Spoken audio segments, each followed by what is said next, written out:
Hello, bachcho. Let's read the question first. Now, question says that for question two statements are given, one labeled session A and another labeled region R. Select the correct answer to these questions from the codes A, B, C, and D as given below. Both session and region are true, and region is correct explanation of session. Option B says that both session and region are true, but region is not correct explanation of assertion. Option C says that session is true, but region is false. Option D says that session is false and region is true.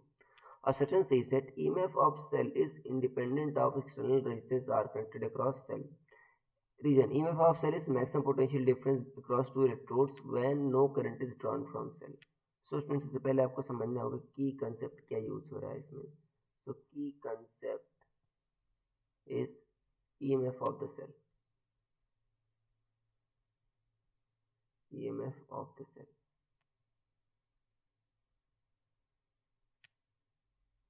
देखो बच्चों, EMF क्या होता है आपका. EMF मतलब क्या होता है, इलेक्ट्रोमोटिव फोर्स.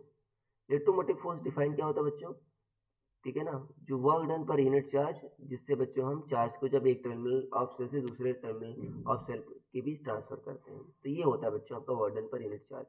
और अगर मान लो बच्चों, ठीक है ना, जब करंट फ्लो होती है तो उस केस में जो सेल के इन से क्रॉस आपका पोटेंशियल डिफरेंस आता है वो आता है E माइनस आई आर.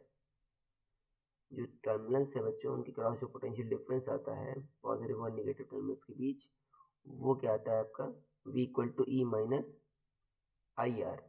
ठीक है ना. अब आर क्यों होता है बच्चों, देखो कुछ ना कुछ, क्योंकि आपका यहाँ पर इंटरनल रेजिस्टेंस होता है सेल के अंदर, तो कुछ ना कुछ पोटेंशियल ड्रॉप होता है. तो देखो V की वैल्यू E के बराबर कब होगी बच्चों, अगर मान लो करंट जीरो हो गई तो V इक्वल टू क्या होगा, E होगा. पोटेंशियल डिफरेंस इसके बराबर होगा, EMF के बराबर होगा. हमेशा पोटेंशियल डिफरेंस EMF के बराबर नहीं होता. तो देखो, अगर रजिस्टेंस, तो अगर बच्चों आई जीरो हो गया तो आर की वैल्यू कितनी भी हो इफेक्ट थोड़ी होगा EMF आपका. तो यही कह रहा है EMF of cell is independent, ठीक है, independent of external resistance are connected across cell. तो कोई भी अगर मान लो एक्सटर्नल रेजिस्टेंस भी आप लगा दो आर, तो बच्चों ये कब आपका होता है EMF वोल्टेज के बराबर, जब आपका करंट जीरो बहती है बच्चों. तो करंट अगर नहीं बह रही है तो आर की वैल्यू पर तो डिपेंड नहीं कर रहा जो एक्सटर्नल रेजिस्टेंस लगाया आपने, तो आपका सही है ये. रीजन कह रहा है बच्चों EMF of cell is maximum potential difference across two electrodes of cell when no current is drawn from cell.